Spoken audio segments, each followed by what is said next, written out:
In this lesson, we'll be using WordPress, which is a CMS to add your tracking code on your website. If you're using WordPress, follow along with these steps. If you're using another CMS, you should be able to find instructions for doing something similar quite easily with a Google search. If you own a static website, you should manually add the code in as described earlier. We start by logging into our WordPress website with our admin account. Once you log in, you will land on your dashboard. Navigate to plugins from your navigation menu.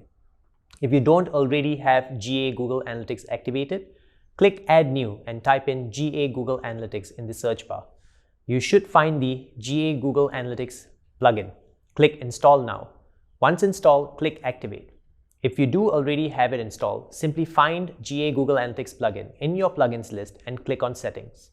In WordPress, there are hundreds of plugin options.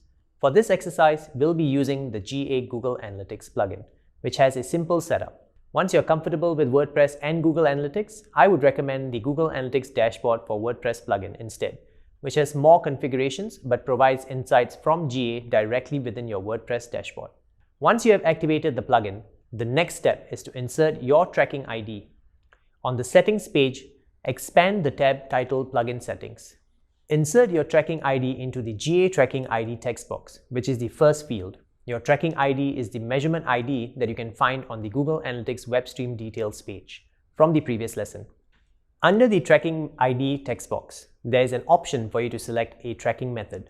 There are 3 tracking methods available: analytics.js, gtag.js, and ga.js. Select Global Site Tag, which is the latest site tag GA recommends using.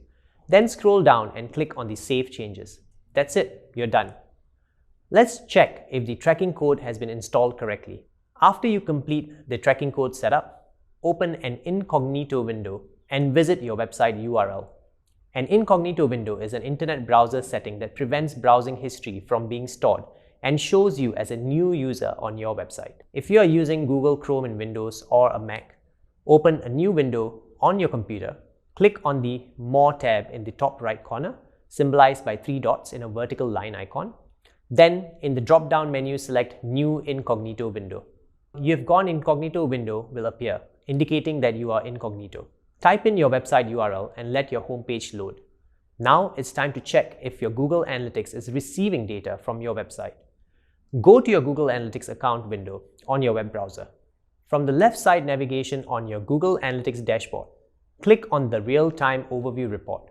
On the Overview Report, you should see the current number of active users, and it should be 1 if your website is brand new, or more if you already expect visitors to your website. Note that sometimes the real-time active users data doesn't immediately update for a new account.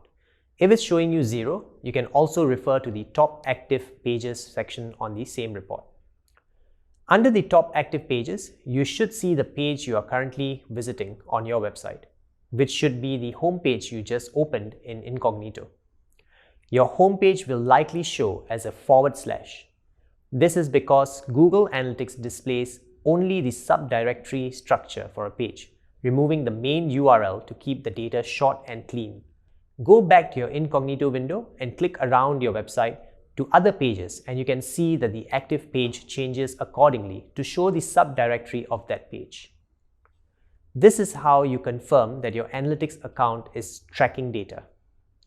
Congratulations! You have now successfully set up your Google Analytics account, installed the tracking code on your website, and verified that it is sending back data to your account.